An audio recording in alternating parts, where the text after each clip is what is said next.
clases hacen un seguimiento del avance de la materia y quieren conocer a las materias civiles, porque están viendo que todos los días nos encontramos con infracciones conocidas como bacterias, ¿no? Entonces, hoy día nos toca avanzar el género estreptococcus. Para que ustedes ubiquen dónde estamos, pase por favor.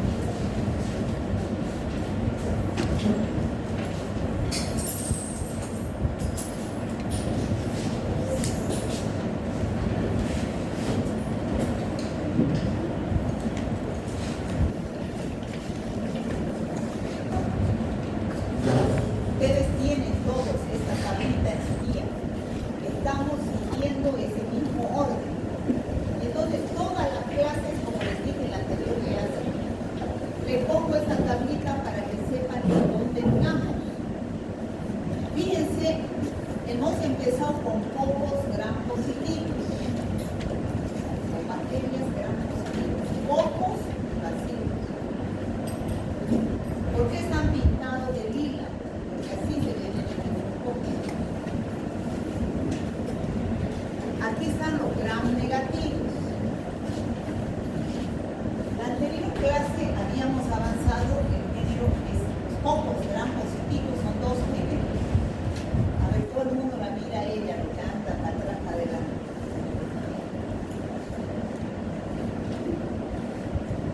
¿Por qué tan tarde? Entonces, la anterior clase habíamos hablado género Staphylococcus. A ver, niña, usted me va a decir cuáles son las especies.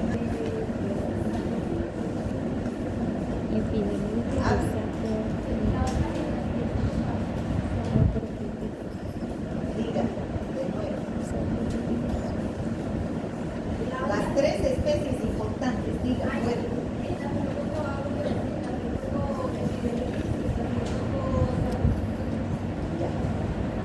Entonces, eso hemos avanzado en la anterior clase, Staphylococcus, aureus, epidermidis y saprophytos.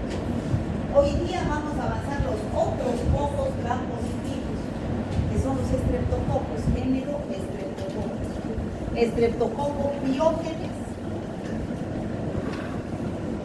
Streptococcus agalactio-irritans, Streptococcus pneumoniae y los enterococcus. La próxima clase vamos a entrar a bacilos gram positivos, género Corynebacterium, género Listeria, la otra clase Bacillus, la otra clase Clostridium. Cuando terminemos hasta aquí, se da el primer parcial, que es el próximo mes. O sea, se van a dar los 4 temas de generalidades más todos los gram positivos, pocos y bacilos. ¿Está claro? Después de dar el primer parcial, empezamos con los gram negativos. Cuando terminemos pocos y bacilos gram negativos y además otros 3 géneros, treponema, micoplasma y micobacterias que no se tiñen con la tinción de gram, vamos a dar el segundo parcial. Niña, ¿hasta dónde es el primer parcial? Usted la lee.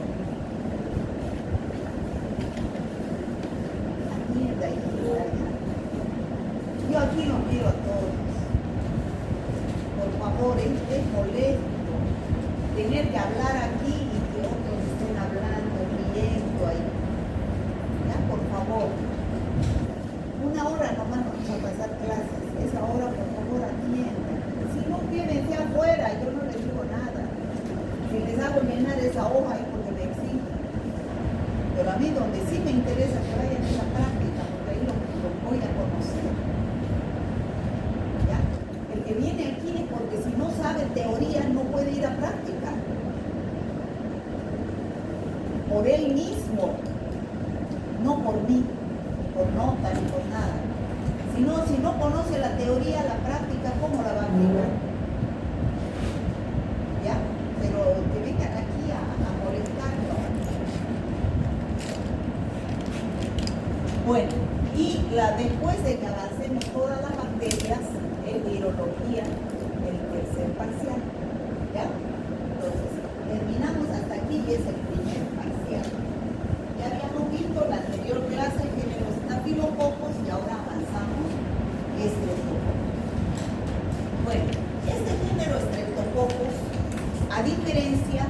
de los cocos gram positivos anteriores que hemos hablado la anterior semana son también cocos, pero estos cocos se agrupan en cadenas.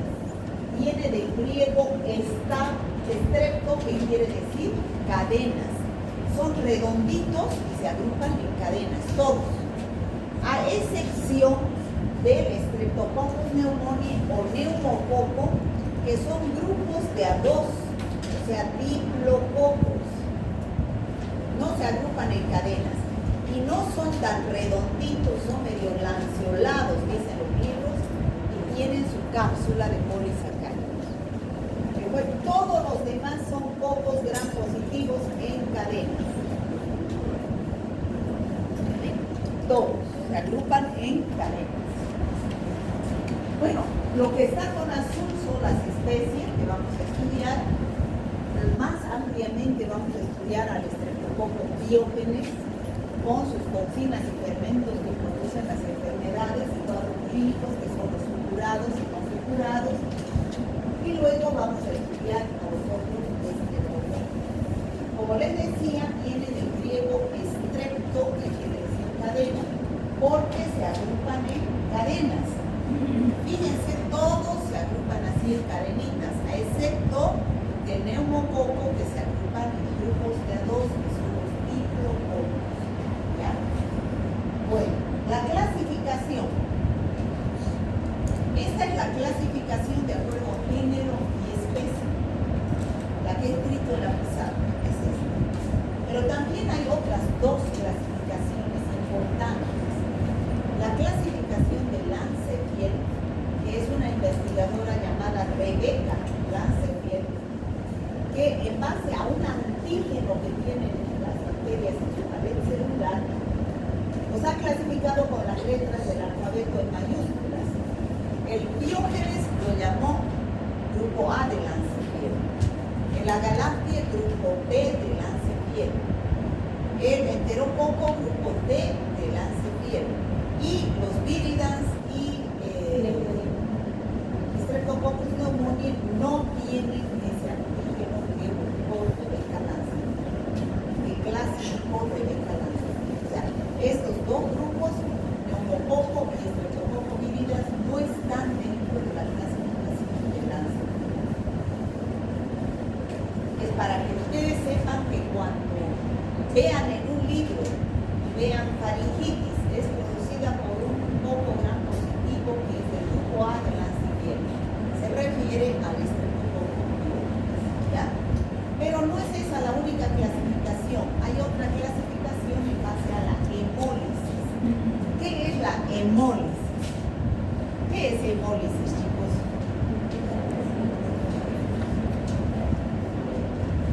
¿Qué es sangre? Lisis, destrucción. Entonces, destrucción de los glóbulos rojos de la gran sangre. Eso es hemólisis en bacteriología. Ustedes saben que en bacteriología vamos a utilizar unos medios de cultivo en base a sangre que se llaman agar sangre. ¿Ya? Ese agar sangre es hecho con sangre. Por eso es así. Este es el agar sangre. Por eso les van a pedir en el laboratorio donantes de 10 ml de sangre justamente para preparar estos medios de cultivo para que puedan hacer su práctica. ¿Ya? Entonces, para eso, para preparar el agar sangre. Entonces, cuando sembramos las muestras de los pacientes posiblemente infectados con estas bacterias, después de 24 horas van a crecer las colonias. Pero esas colonias van a producir unas toxinas llamadas hemolicinas. Y esas hemolicinas destruyen los glóbulos rojos del agar sangre. Y como consecuencia de la destrucción al crecer, se forma esta zona clara llamada halo con H. Halo. ¿Qué es un halo? Es algo que está alrededor. Y en este caso es un halo alrededor de la colonia que ha crecido de Streptococcus. Entonces ustedes, si se fijan, alrededor de las colonias es un halo bien claro. ¿Qué quiere decir? Que destrucción total de los glóbulos rojos por parte de la hemolicina de la bacteria. Total. Por eso se ve clarito. Entonces, ¿quiénes son los que producen destrucción total? El Streptococcus pyogenes de la Galáctea y algunos enterococos. Por eso, a esa destrucción total se llama hemólisis beta. Beta. No B, beta. ¿Ya? Ahora, existen otras bacterias, como por ejemplo el Streptococcus viridans y el Streptococcus pneumoniae, que producen destrucción de los glóbulos rojos de la gran sangre al crecer, pero no totalmente, sino parcialmente. Por eso se ve una zona, un halo más oscurito, verdoso, dicen los libros. Entonces, a eso se llama hemólisis alfa, ¿ya? Y hemólisis gamma a los que no producen hemólisis. Entonces, fíjense en este cuadro. ¿Quiénes producen hemólisis total? El Piógenes de la Galáctea y algunos enterococos. ¿Quiénes producen hemólisis parcial? El neumococo y el Viridans y algunos enterococos. Y los que no producen hemólisis se llama hemólisis gamma. ¿Ya? Lo van a ver más clarito en esta diapositiva. Hemólisis alfa, pero alfa es destrucción parcial, algo verdoso. ¿Todo el mundo me entiende lo que es halo? Sí. Halo es algo alrededor. ¿Ya? Hemólisis total, más claro, hemólisis beta. Y sin hemólisis, hemólisis alfa. ¿Está claro? ¿Chicos? Sí. ¿Por qué estoy explicando esto? Esto les sirve a los laboratoristas para identificar a las bacterias. Pero yo les estoy explicando a ustedes porque ustedes van a leer los libros. Van a leer un artículo. Y hay algunos que dicen que la erisipela es producida por el estreptococo beta hemolítico del grupo A.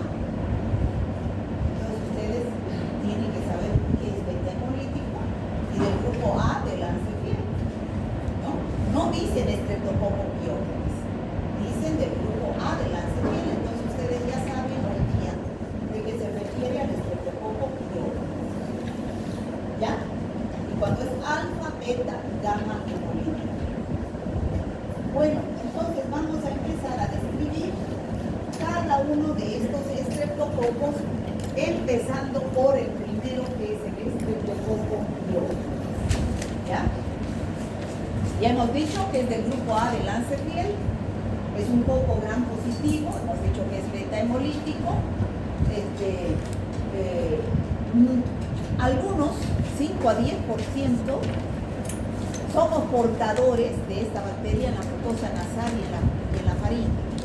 O sea, de 100 personas que nos hacen el hisopado nasal y nos cultivan en agar sangre, va a crecer Streptococcus pyogenes, porque portamos en forma, somos colonizados, ¿ya? Sin producir ninguna enfermedad.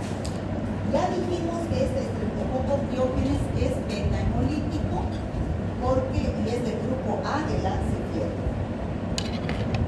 Va a producir una serie de enfermedades a nivel de todo el cuerpo. ¿Ya? ¿Y a qué se debe que produce esas enfermedades? O sea, ¿cuáles son sus factores de virulencia de esta bacteria? ¿A qué se debe su acción patógena? A que produce fermentos o enzimas que son streptokinasa, streptokinasa, yaglutidasa, citriadasas, toxinas como las hemolicinas que destruyen los glóbulos rojos de la sangre, las estreptolicinas OIS, la toxina eritrogénica que vamos a ver después, una enfermedad que produce la escarlatina. Y además tiene antígenos en su superficie, en su cápsula. Y al tener cápsula, ¿qué función le da la cápsula a la bacteria?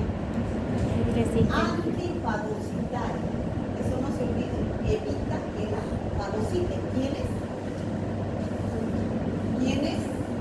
¿Quiénes fagocitan a las bacterias?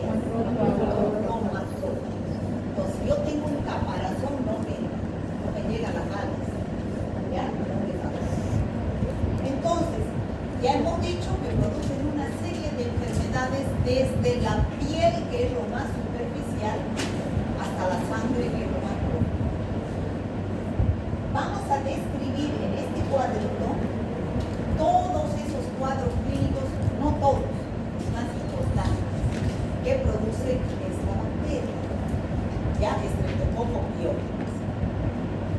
Cuadro clínico significa enfermedades infecciosas, ya desde ahora en adelante cuadro clínico les voy a decir, que es una enfermedad infecciosa que tiene signos y síntomas. Bueno, ¿qué tipo de cuadros produce? Supurados y no supurados.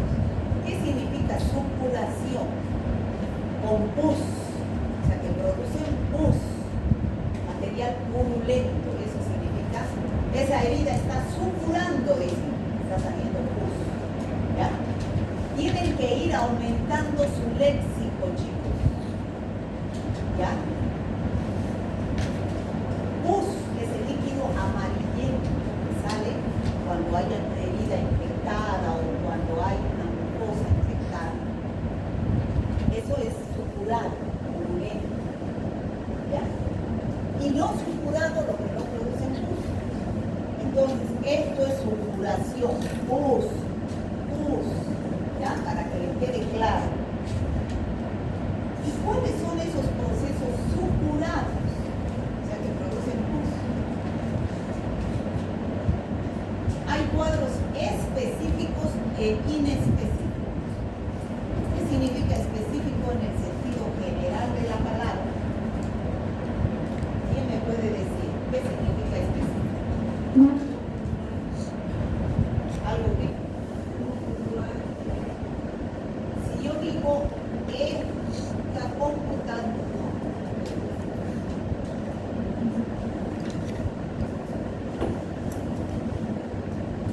específico quiere decir que es algo que le pertenece solamente a esa, no a esa persona, a esa, una característica específica, particular de esa bacteria, ¿ya? Por ejemplo, infecciones específicas, ¿qué quiere decir? Que estas infecciones, erisipela y escarlatina, ¿han escuchado hablar de esas infecciones? Son bien conocidas. Y si no han escuchado hablar, hoy día van a salir de aquí escuchando, o sea, sabiendo lo que es una erisipela y una escarlatina. ¿Ya? Por eso están aquí, por eso les exijo que atiendan. Por eso cuando están distraídos por ahí yo les pregunto, porque me da pena verlos perder su tiempo viniendo aquí a pensar en esta crema, ¿no? Bueno, erisipela y escarlatina son cuadros específicos de Streptococcus pyogenes. En cambio, hay otros cuadros que son inespecíficos. ¿Qué quiere decir? Que no es solamente de Streptococcus pyogenes. También son producidos por otros microorganismos. Por ejemplo, el infético, eso no he hablado en la anterior clase, que el estafilococo aureus también producía infético. Si se han olvidado cómo es el infético, lo vamos a volver a repetir. Piodermitis, heridas con pus. A nivel, estamos yendo de lo más superficial, que es la piel, luego las mucosas, luego las vísceras y una infección más grave, generalizada. A nivel de mucosas, un cuadro muy común e importante es la faringitis. ¿Qué es la faringitis? Infección a nivel de la faringe. ¿Han tenido alguna vez faringitis ustedes? Sí. Todos. ¿Cuándo alguna vez no han despertado diciendo, ay, no puedo, me duele tragar, no puedo ni pasar mi saliva, no puedo comer? Entonces, ustedes han tenido faringitis. Van al médico, les hace, a ver, abran la boca y ven una faringe roja, eritematosa se llama. Rojo es eritema. Zona eritematosa, y ustedes no van a decir está rojo, está eritematosa. con puntos blancos de luz. No siempre, por eso es inespecífico, la faringitis es producida por estreptococcus. La mayoría son virales, o virus. ¿Ya? Por eso no siempre se trata con antibióticos. Eso lo vamos a ver después. Y otro cuadro inespecíficos a nivel de mucosas, otitis, infección de oído, sinusitis, infección de los senos frontales para las alas, llenas de pus, abscesos, forúnculos, abscesos, también es producido por el estreptococo aureus. Más adentro, a nivel de vísceras, produce meningitis. ¿Saben lo que es la meningitis? Infección a nivel de las meninges. ¿Cómo sabemos que un paciente tiene meningitis? La triada de la meningitis, ¿cuál es? Fiebre, rigidez de nuca y cefalea, ¿no es cierto? Dolor de cabeza. Endocarditis, infección a nivel de la membrana interna del corazón. Y hay una infección generalizada que es grave. ¿Saben ustedes lo que es sepsis, chicos? Sepsis es cuando la bacteria ya no está localizada solo en un órgano. La bacteria está circulando ya en la sangre y a través de la sangre llegando a varios órganos. Es una infección gravísima. Cuando ustedes escuchen hablar en la tele, ¿de qué murió? Sepsis. Es grave. 50% de mortalidad. Ese es el sepsis. ¿Ya? Pero sepsis puerperal. A ver, joven, antes que se salga, me va a decir qué es sepsis puerperal. Usted es mi alumno. ¿Y por qué entra y sale? ¿A dónde? Al baño. Entre pues al baño antes de entrar a clases, chicos. Entran, salen, me traen a mí, a mis compañeros, ya, por favor, ya. Entonces, ¿qué es la sepsis puerperal? Puerperio significa después del parto. O sea, son mujeres que después del parto han sufrido una infección generalizada llamada sepsis. Ustedes no escuchan cuando llegan a la maternidad y le meten juicio a la maternidad porque murieron las mujeres. Alguna mujer se murió, se infectó en la maternidad y no es tanto así. Cuando van a hacerse partos o abortos en lugares clandestinos, donde no hay normas de bioseguridad, esterilidad, desinfección, se infecta el útero, el miometrio, se infecta con instrumentos pues, que no son estériles, y entre los cuales está el estreptococcus pyogenes. Y entonces esa paciente se infecta, se complica en esos centros y llega a la maternidad en las últimas. Entonces no se murió ni fue culpable la maternidad, sino el lugar donde no cumplían las normas de bioseguridad. Esa es la sepsis puerperal. ¿Ya? Entonces, esos son los cuadros purulentos que produce el estreptococcus pyogenes. Y los cuadros no purulentos son una consecuencia. ¿Qué significa? Toda causa tiene una consecuencia.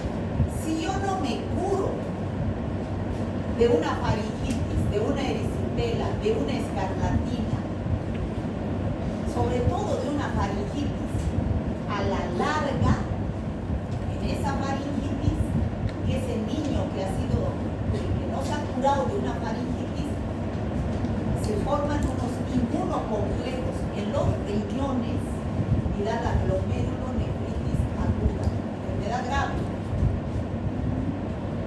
O se va al corazón y nos da la fiebre reumática y la endocarditis. Eso es a consecuencia de que no ha habido un tratamiento de una puerta de entrada que es una faringitis, una escarlatina, estos cuadros. Cuando se detecta estos cuadros de acá y es causante el estreptococcus pyogenes, a la larga, digo, después de unos cuantos años, puede dar las secuelas, que son esas enfermedades. ¿Saben lo que es secuela, no? Sí. ¿Saben, chicos? Secuelas son las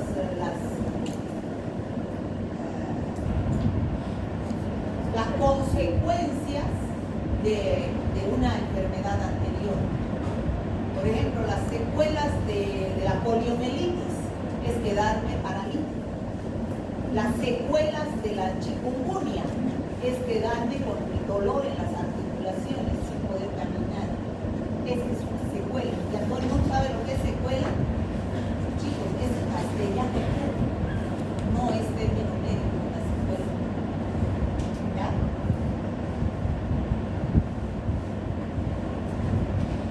Bueno, este es el cuadrito de las enfermedades de Crohn. ¿Algunas las conocen? ¿Las conocen alguna de estas? Sí. ¿Han escuchado hablar? Si no las conocen, las van a conocer.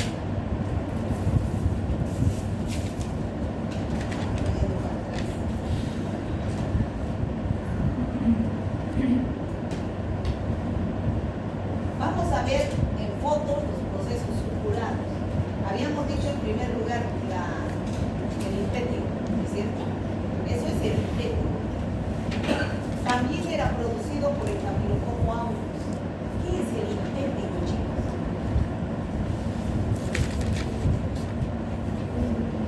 ¿Quiénes son los que más se enferman de linfético?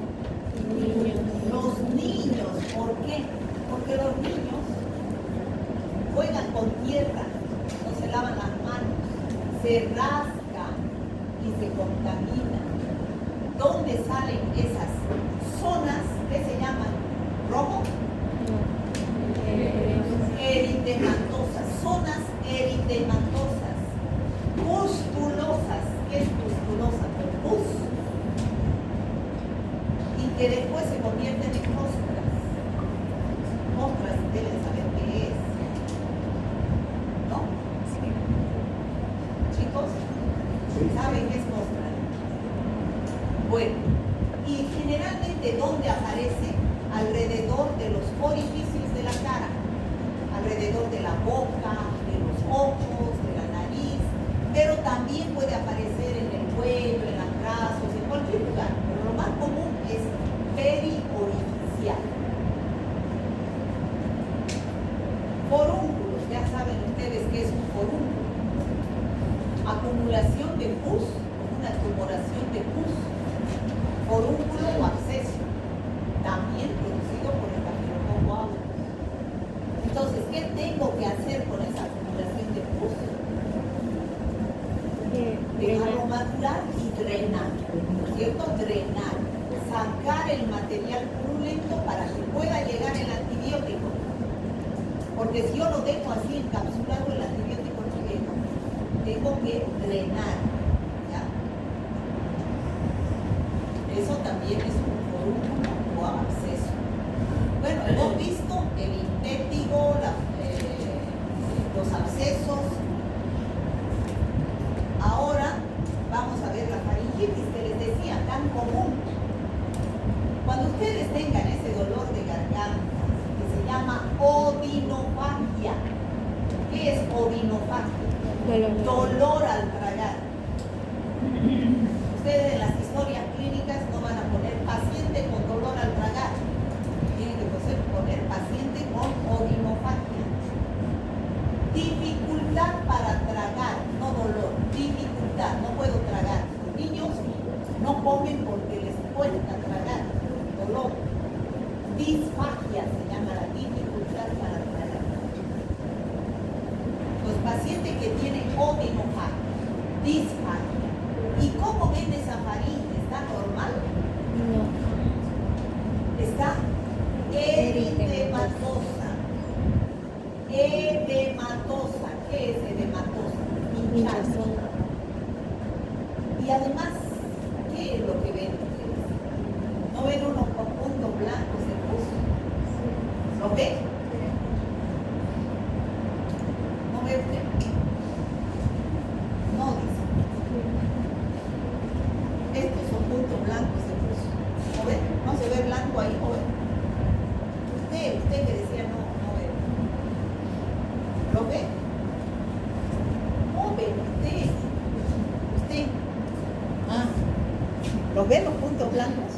Entonces, cuando en su casa le digan, por ejemplo, ay, me duele al tragar, a ver, vos que estudias medicina, ¿qué puedo tomar? No lo manden pues a la farmacia, chicos. En la farmacia les van a dar ampicilina, penicilina, amoxicilina. Y no todo el tiempo que uno tiene faringitis es producido por bacterias. Solo se da antibiótico para las bacterias, como en este caso. Pero las faringitis en su mayoría son producidas por virus. Virus son la mayoría. Y bacterias como el Streptococcus pyogenes en una minoría. Miren, ¿qué virus? Rinovirus, coronavirus, virus influenza, parainfluenza, los más frecuentes. Y de las bacterias, la más frecuente es el Streptococcus pyogenes. Por eso, a ver, por lo menos díganle ustedes. A ver, abrí la boca. Y ustedes van a ver una faringe eritematosa, edematosa en ambos casos. La única diferencia de una faringitis bacteriana de una viral son los puntos blancos de pus. Si ustedes no ven puntos blancos de pus, es viral y no hay que dar antibióticos. Si ven puntos blancos de pus, puede ser bacteriana, puede ser, no se habla de seguridad, ¿no es cierto? Porque no es una ciencia exacta, la medicina, la biología. Hay que pedir un cultivo de esos puntos blancos de pus para ver si crece el Streptococcus pyogenes. ¿Ya? Fíjense, la primera ya hay una faringe edematosa, eritematosa con puntos blancos de pus. Esa puede ser una faringitis estreptococcus. Pero cuando hay una faringe solamente eritematosa, edematosa, tiene rinopatía, disfagia, puede ser viral. Ahora, ¿qué otro signo importante en las faringitis? Las adenopatías. ¿Saben qué es adenopatías? Inflamación de los ganglios. En este caso, ganglios cervicales. ¿No ven que el médico les palpa los ganglios a los niños sobre todo? Si están aumentados de tamaño, puede haber un proceso infeccioso. Es un signo de una infección. Las adenopatías, en este caso son cervicales y la infección es el que de la faringe, puede porque se defiende el organismo. ¿Ya? Aquí ven los puntos blancos de pus, ¿cierto? Aquí también lo ven, ¿no? Entonces, esa es la faringitis estreptocócica. Entonces, cuando ustedes tengan un paciente así, estreptococcus piden un cultivo de estas manchas blancas. Entonces, si es que da positivo el cultivo, donde sí dice que hay crecimiento de Streptococcus pyogenes, el médico debe iniciar tratamiento con penicilina. Esta es una de las pocas bacterias, por no decir la única, que todavía es 100% sensible a la penicilina. A diferencia del Staphylococcus aureus que habíamos visto en la anterior clase, todos los Staphylococcus, 99% resistentes a la penicilina. Hay diferencia. ¿Cómo se hace el tratamiento? Bueno, depende de los esquemas. Hay médicos que dicen penicilina benzatínica, o sea, de depósito, una cada mes durante un año. Hay otros que dicen una cada 15 días durante 6 meses. Depende del esquema que utilicen, pero hay que hacer tratamiento para eliminar este Streptococcus de la faringe. Si es bacteriano, si es viral, no. Ahora, si no se hace tratamiento o no se completa el tratamiento, puede dar lugar a las infecciones que dijimos, las secuelas que dijimos. En los riñones se forman esos inmunocomplejos que dan lugar a la glomerulonefritis aguda. O sea, ya aparece un niño ya joven orinando sangre, eso es hematuria, es orinar sangre. Todo lo que termina en uria, chicos, significa una sangre. Entonces, perdón,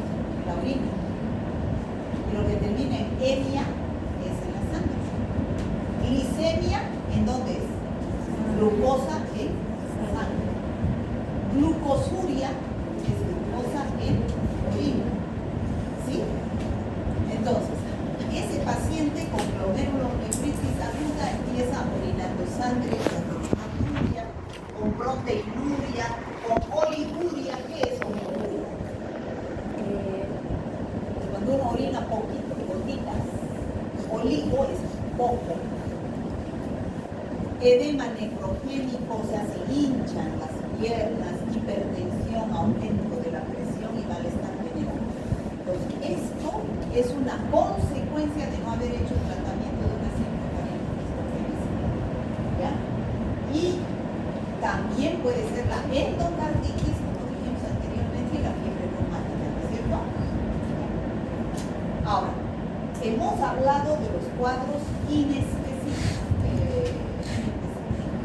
¿Cuáles son los cuadros específicos? Porque solamente son producidos por Streptococcus pyogenes. Dijimos dos, ¿no es cierto? ¿Cuáles eran? Erisipela. La erisipela y la escarlatina. Esta es la erisipela. Estos son dos pies, izquierdo y derecho de un mismo paciente. ¿Hay diferencia? Sí. Sí. ¿Han visto alguna vez erisipela? ¿No? No les creo. ¿Nunca han escuchado hablar? Sí. ¿Han escuchado hablar? La erisipela es una infección producida por Streptococcus pyogenes cuando hay este paciente, por ejemplo, se ha debido caer o se ha debido hacer una herida con algún instrumento contaminado con Streptococcus pyogenes y ha entrado la bacteria y ha producido la infección. Aparece una zona, ¿cómo describirían a esto? Edematosa, eritematosa. La triada de Celso, ¿ustedes han escuchado hablar de eso? ¿Cómo es la triada de Celso? Ahí se aplica. ¿Qué es? Dolor, rubor, calor, ¿no es cierto? ¿O no es eso? Sí. Ahí se aplica en la erisipela. Esa zona está caliente, eritematosa, brillante. Y fíjense aquí, a ver, ahí tenemos erisipela. Los bordes bien definidos entre la parte sana y la parte infectada. Los bordes bien definidos, no solo en las piernas, aparece también en la cara. ¿Cuál es la diferencia entre erisipela y celulitis? ¿Han escuchado hablar de celulitis? Sí. ¿Qué es celulitis? ¿Qué es así parecido a eso? ¿Sí, no? Estoy preguntando. ¿Han escuchado hablar de la celulitis?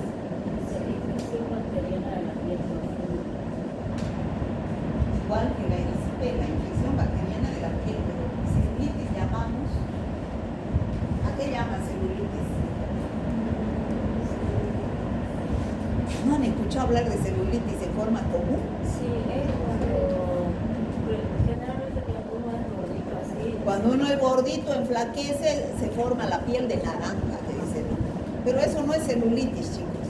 Celulitis es una infección parecida a la erisipela, parecida, pero no es la misma, producida por Streptococcus pyogenes. Bueno, ¿y cuál es la diferencia entre celulitis y erisipela? Justamente estos bordes. La celulitis no hay diferencia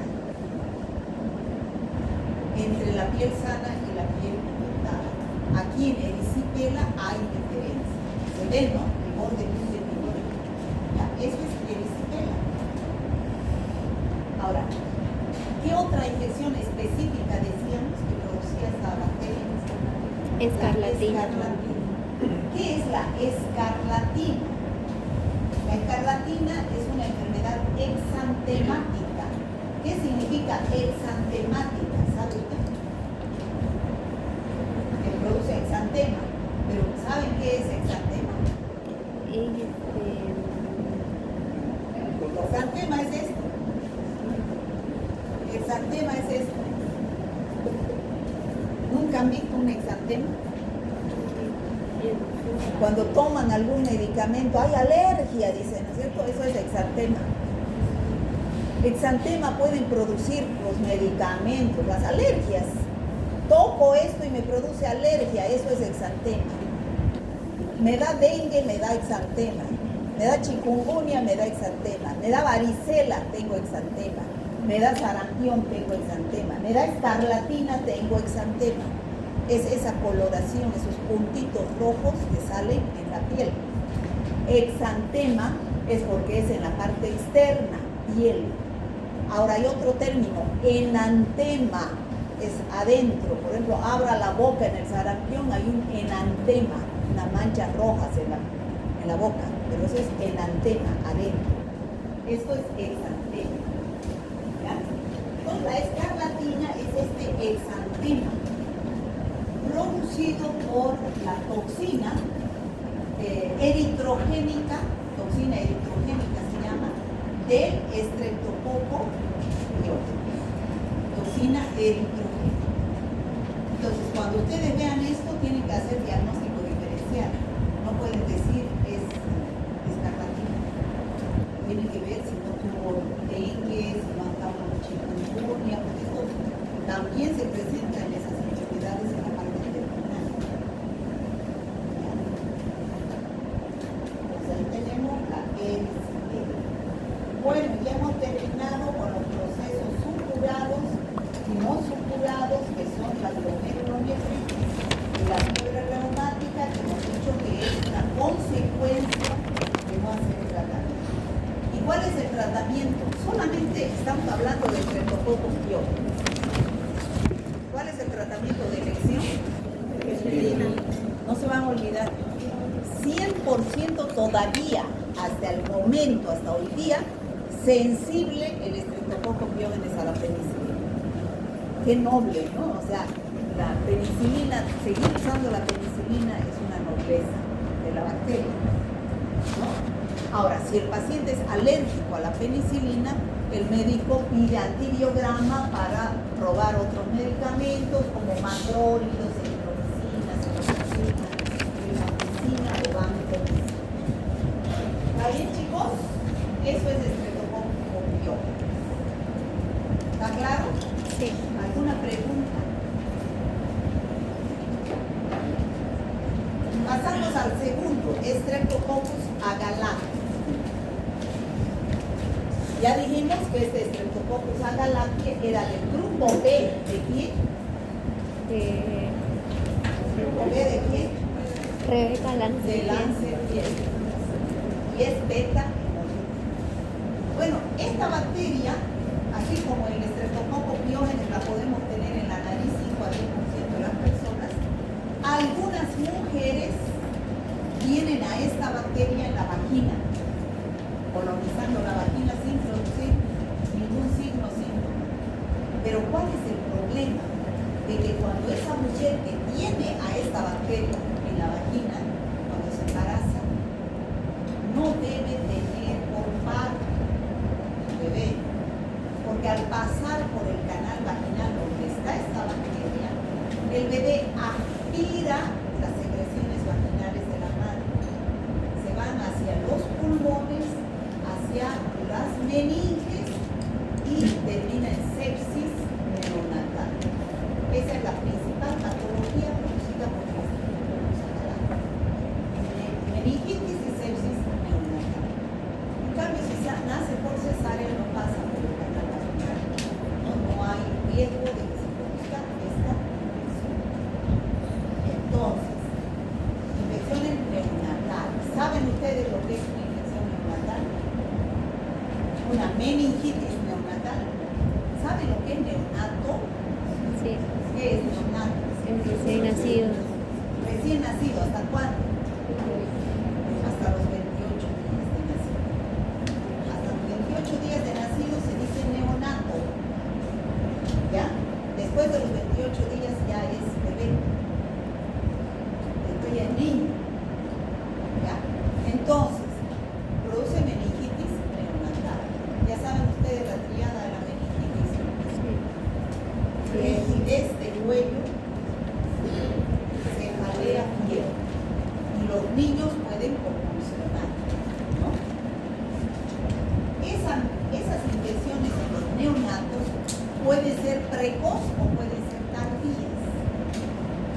precoz, que aparece temprano. ¿Cuándo? Los primeros 5 días de vida. ¿Cuándo es precoz? Cuando la fuente de infección es la madre que está colonizada con Streptococcus agalactidae. Entonces ese niño, antes de los 5 días, puede presentar síntomas de infecciones de meningitis y sepsis neonatal. La fuente de infección es la madre, secreciones vaginales de la madre. Pero cuando es tardía, no es la madre, ¿ya? Sino que es a ese niño que se ha contagiado en el hospital. ¿Cómo ustedes me dirán y cómo pues se puede contagiar en el hospital un niño? ¿Hay infecciones intrahospitalarias? Sí. Sí, los hospitales pululan los microorganismos y peor cuando somos pobres, ¿no? Ustedes no escuchan todos los días en la televisión la maternidad que se queja que no tiene incubadoras. ¿Sí? Se quejan, ¿no es cierto? De que en una incubadora ponen 2 bebés, 3 bebés. Estamos poniendo 3 bebés. Es ahí que se produce el contagio. Uno nace con meningitis, el otro nace sanito, y al estar juntos en una incubadora pues se contagian, ¿no?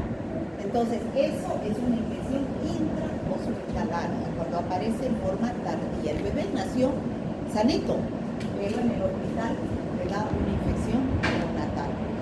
Esperamos que estos nuevos políticos que van a surgir de las elecciones departamentales han dicho que, yo he escuchado a uno que la salud es lo más importante, la salud.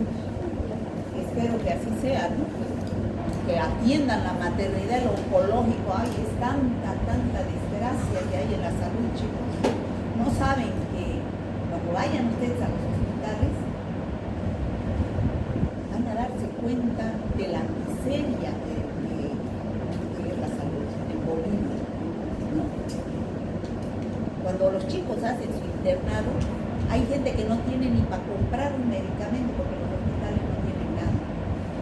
Les dicen a los internos, vayan y compren, si no, aplazado, ¿no? O sea, es así. Esperamos que estas infecciones no, o sea, ya después de que los políticos cumplan sus planes, ¿no? ¿Quién ha dicho que va a arreglar la salud? No, hay que cumpla sus planes. Entonces, esta es la meningitis. Bueno, hemos visto Streptococcus agalactidae. Ahora vamos a ver los enterococos. Estos enterococos anteriormente, hace años, era del grupo de los streptococos, pero posteriormente ya no son de los streptococos, pero se los estudia. Ya es otro género llamado enterococos. Y las especies son enterococos fecalis, faecium, avium. A ver, enterococos, ¿qué les sugiere eso? ¿Dónde están? Específicamente, ¿qué es entero? Intestino. Usted me dice sistema digestivo, es esófago, estómago, y ahí no hay enterococos. Es intestino. O sea, son cocos del intestino. O sea, ahí son microbiomas. Pero cuando salen del intestino, de la piel, en la boca también pueden haber enterococos. Cuando salen de esos lugares y van a lugares donde no deberían estar, lugares estériles, pueden producir infecciones, como por ejemplo, ¿cuáles? Otitis, infecciones urinarias muy comunes, como la vagina. Bueno, aquí tenemos no sé dibujar bien, pero este es el intestino. Aquí está el recto. Por aquí salen los enterococos, toda la flora, la microbiota intestinal con las heces. Y aquí está la vagina y ahí está la uretra. Entonces, si uno no se limpia bien y se limpia de atrás hacia adelante, cuando entra al baño, sobre todo las niñas, mujeres, van a llevar estos cocos y van a subir hacia la vejiga, riñones y van a producir infecciones urinarias. Por eso la higiene es importantísima. Meningitis, endocarditis, se infecciona a nivel de la membrana interna del corazón. ¿Está claro? Estreptococos del grupo Virgans. Este es un grupo grande de estreptococos, dentro de los cuales está uno que ya hemos visto, el Streptococcus mutans. ¿Se acuerdan? Sí. ¿Qué producía el Streptococcus mutans? Caries del diente, porque tiene glicocalis. ¿Ya? Estos estreptococos del grupo Virgans están donde como microbiota, en la boca. Si ahorita a toditos nos hacen un hisopado bucal de la boca y sembramos en agar sangre, va a crecer estreptococos y todos tenemos estreptococos normalmente, ¿ya? Hasta la orofaringe, en la boca, en la lengua, ¿no? Todos tenemos estreptococos. Pero cuando esos estreptococos pasan a la sangre y producen bacterias, pueden ir a través de la sangre al corazón. Es una de las principales bacterias que produce endocarditis. Por eso, en esos pacientes que tienen alguna herida en la boca, porque se han sacado un diente o porque han tenido un absceso en la mucosa bucal, va a llegar antibiótico. ¿Por qué? Porque es una puerta de entrada de bacterias, que es un montón en la boca, hacia el torrente sanguíneo y puede ir hacia otros órganos y producir neumonías, endocarditis, infecciones de las enzimas. La más importante es endocarditis y como les decía, el Streptococcus mutans produce la caries de los dientes gracias a su glicocalis que se adhiere muy bien al esmalte del diente. ¿Estamos, chicos? Sí. ¿Preguntas? Doctora, Yo pensé que era una pregunta, me estaba alegrando.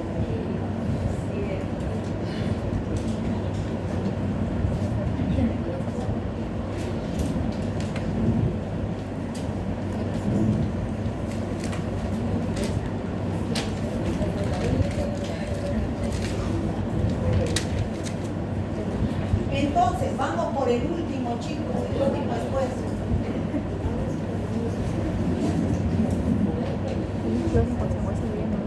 Ya, a veces su compañera dice cuando uno se cepilla fuerte sale sangre. Eso es cuando hay inflamación de las encías. Pero al salir sangre se está abriendo una puerta de entrada a las arterias.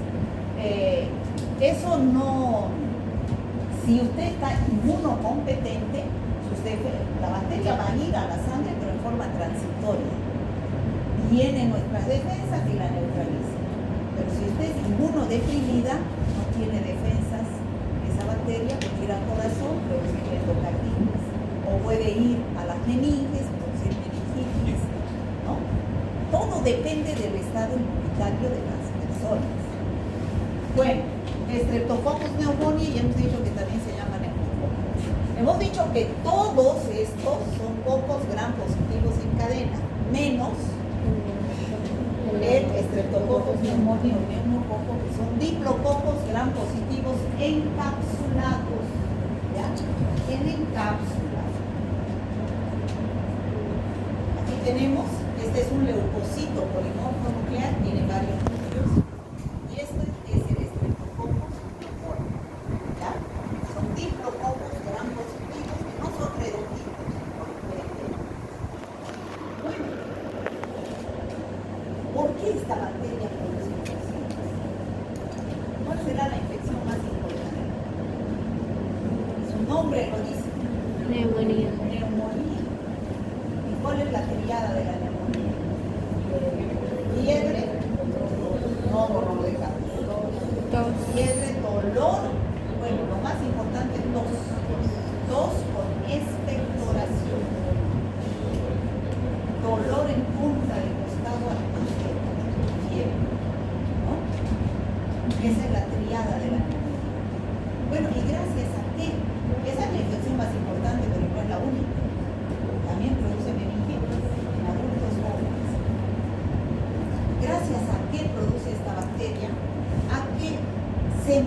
multiplica en los tejidos del huésped. ¿Pero qué tiene? ¿Qué factor de diferencia tiene? Su cápsula. Al ingresar esta bacteria, porque esta bacteria algunas personas la tenemos en la nariz, pero en la nariz es microbiota. Ahí no pasa nada. Cuando se va de aquí hacia los pulmones, por broncoaspiración, ingresa con su cápsula y tiene acción antifagocitaria. ¿Ya? De la rinofaringe pasa al organismo, a los pulmones y puede producir patologías. ¿Por qué? Porque la rinofaringe un 15 a 60% de la gente es normal, pero no en los pulmones. No. ¿Quiénes son los que más se infectan de neumonía en esta bacteria? Los inmunodeprimidos. ¿Y qué es un inmunodeprimido? Uno que no tiene buenas defensas. ¿Ustedes son inmunodeprimidos? No. Algunos sí. Algunos sí, porque no se alimentan bien. Ayer hemos visto era el Día Mundial de la Salud, ¿no? Hicimos un videíto, no sé si lo han visto. Sí. Entonces eso es para incentivar a la gente a tener hábitos saludables. ¿Por qué? Porque en la vida después uno se arrepiente. Cuando ya llega mayor, mucho le echa al trago, mucho le echa al cigarro, se vuelve un inmunodeprimido directamente. Una persona alcohólica, drogadicta, fumadora es inmunodeprimida por causas tóxicas. ¿Ya? También uno se puede inmunodeprimir por causas fisiológicas. ¿Qué quiere decir? De por sí llego a una edad y me vuelvo inmunodeprimido. Cualquier enfermedad me afecta. Por ejemplo, en la influenza han llegado recién ayer vacunas. No había vacunas de influenza, estábamos en epidemia de influenza. Pero ¿a quiénes se van a vacunar con esas pocas dosis que han llegado?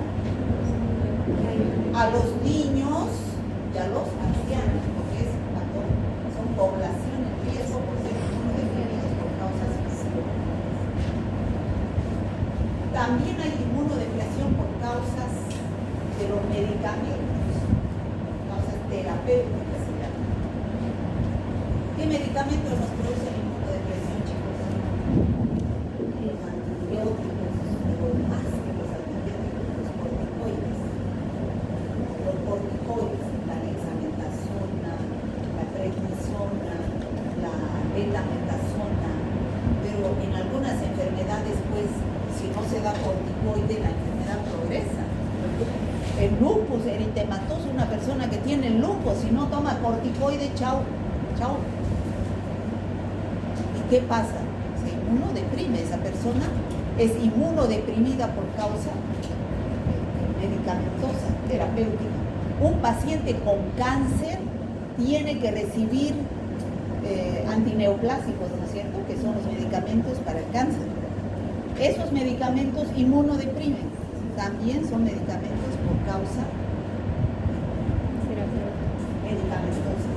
Pero también hay inmunodepresión por causa de tener alguna enfermedad de base.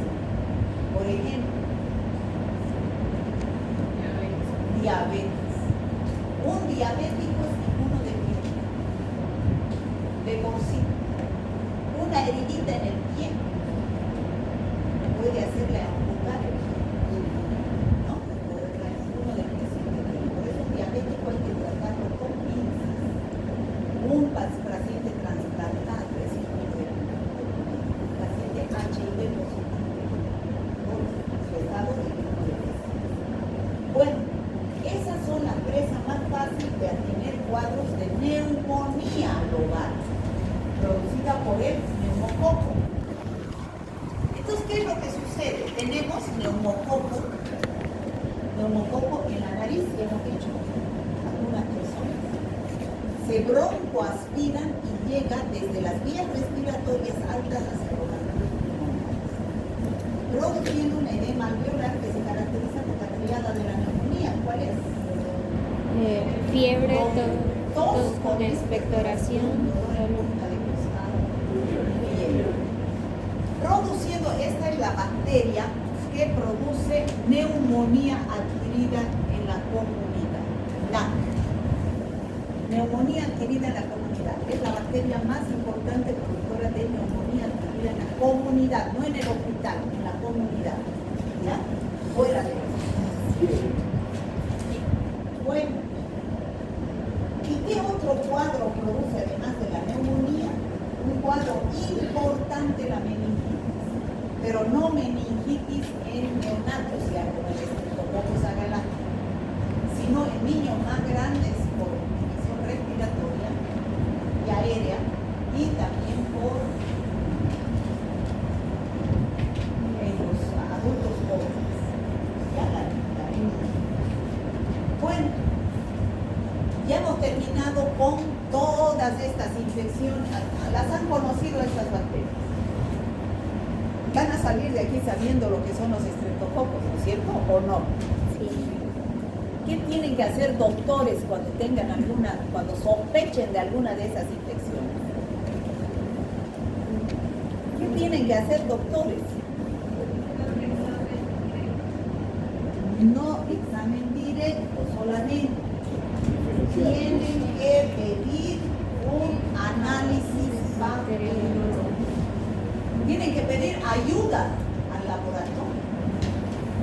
Ustedes como médicos pueden hacer tratamiento empírico. ¿Qué significa empírico? Lo que dicen los libros de acuerdo a la experiencia de otros investigadores. Pero atiéndanme, el tratamiento empírico es en base a investigaciones que se han hecho en otros países. No, en el nuestro, la epidemiología de nuestro país es diferente. Por más que tengamos un Streptococcus pneumoniae, un Streptococcus pyogenes sensible, no es el mismo que es en Estados Unidos, que es donde hacen los libros, donde escriben los artículos, donde hacen trabajos de investigación. Entonces, para hacer un buen diagnóstico, ya saben qué es diagnóstico, ¿no? Esa es la función de ustedes, hacer diagnóstico. Porque el paciente va a ir donde ustedes porque tiene un problema de salud. Entonces ustedes tienen que decirle, tienen que ayudarle a solucionar su problema. ¿Y cómo van a solucionar su problema de salud? Teniendo un buen diagnóstico. Decirle, usted tiene neumonía, ¿ya? Pero ¿en qué se basan para tener un buen diagnóstico? En 3 pilares fundamentales. ¿Cuáles son?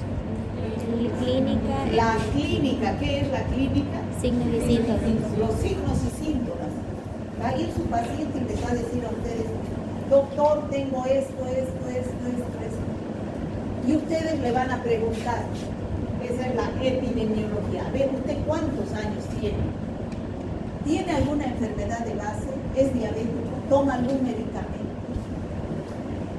Si va con diarrea, ¿qué comió? ¿A qué hora comió? ¿Alguien de su casa tiene el mismo síntoma?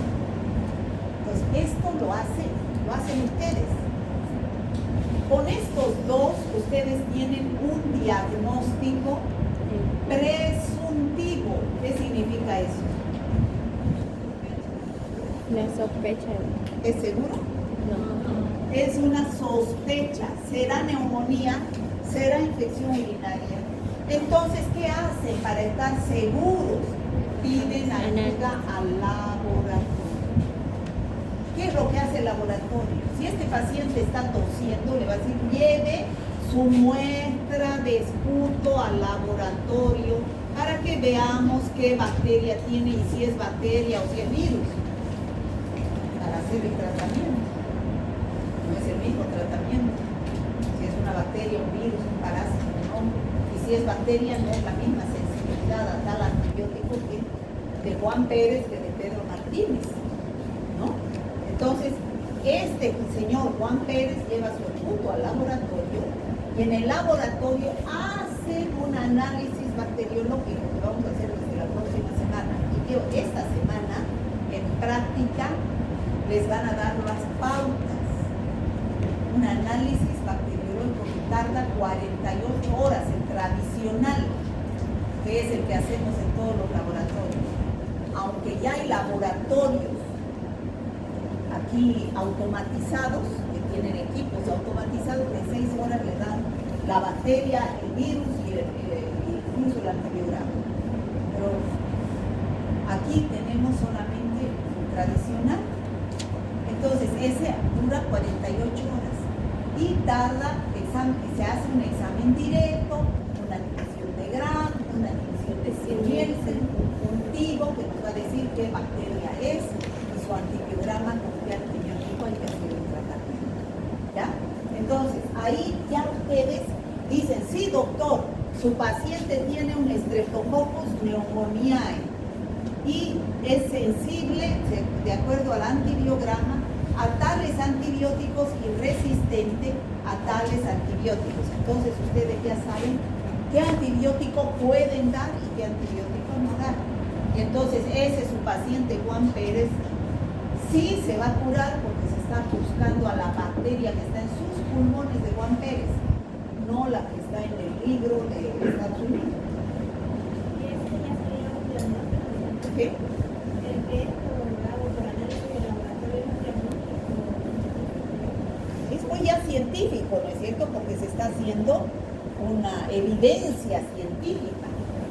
Ya se está trabajando en base a la evidencia, ¿no es cierto? Ya se va a separar la bacteria de acuerdo al tipo de infección. Si es una faringitis, el exudado faríngeo va a ser la muestra, ahí vamos a buscar. Si es sepsis, va a ser sangre. Si es neumonía, va a ser el esputo. Si es meningitis, va a ser el encefalografía. Entonces, una vez que se toma la muestra, se lleva al laboratorio. En el laboratorio, examen directo, tinción de Gram, cultivo y su antibiograma, ¿no? Bueno, tratamiento del neumococo. Aquí ya la penicilina medio que ya no sirve. No tanto como en los estáfilos, pero ya hay hasta un 50%, ayer he estado revisando, ya hay 50% de Streptococcus pneumoniae, neumococo, resistentes a la penicilina. No es como el estafilococo, como el Streptococcus pyogenes, que es 100% sensible. Y hay resistencia. Entonces hay que hacer antibiograma. Y los antibióticos de elección pueden ser los macrólidos, la eritromicinas. Bueno, eso sería todo, chicos. ¿Cuál es la morfología de los estreptococos? A ver. ¿Qué es morfología? La forma, la estructura. Forma, ¿qué cadena es forma? Cuando yo les hable de morfología, ustedes me dicen o cocos o bacilos o espíritus. Esa es la única morfología de la familia. Me van a decir cocos. Y de acuerdo a la tinción de Gram, ¿qué son?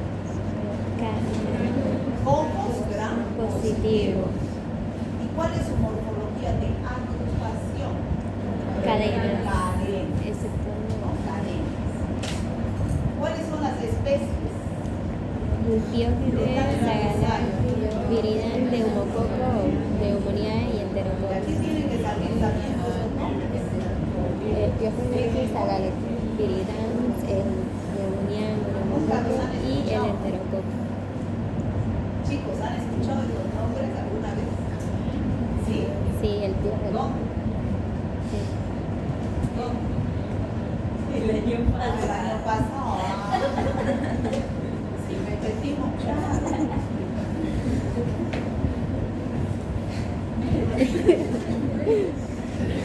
Bueno, chicos, de aquí tienen que salir sabiendo los nombres de estas bacterias, porque han venido a estudiar medicina. Y los médicos tienen que saber los nombres de las bacterias que producen enfermedades. ¿Ya? O sea, ustedes tienen ventaja a los que no han venido.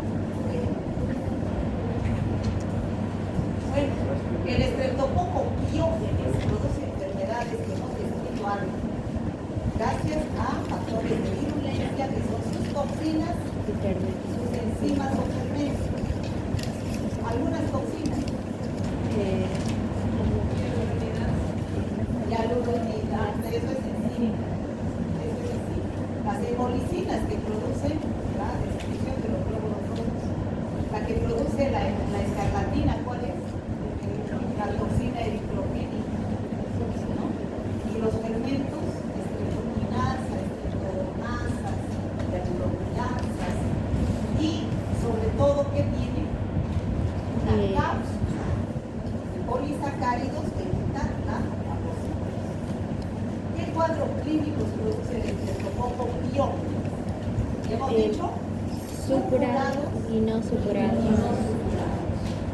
¿Cuáles son los cuadros supurados? Los Pueden ser específicos y los específicos. Primero, ¿cuáles son los específicos? La erisipela y escarlatina.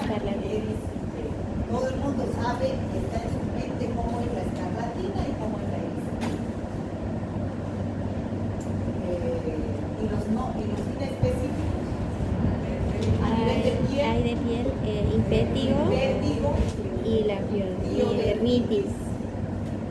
a nivel de mucosas, La faringitis, otitis, sinusitis, a nivel de vísceras, meningitis, la endocarditis, la infección más grave generalizada, sepsis puerperal. ¿Y cuáles son los cuadros no supurados que son secuelas de no hacer tratamiento de estos cuadros? La fiebre reumática, la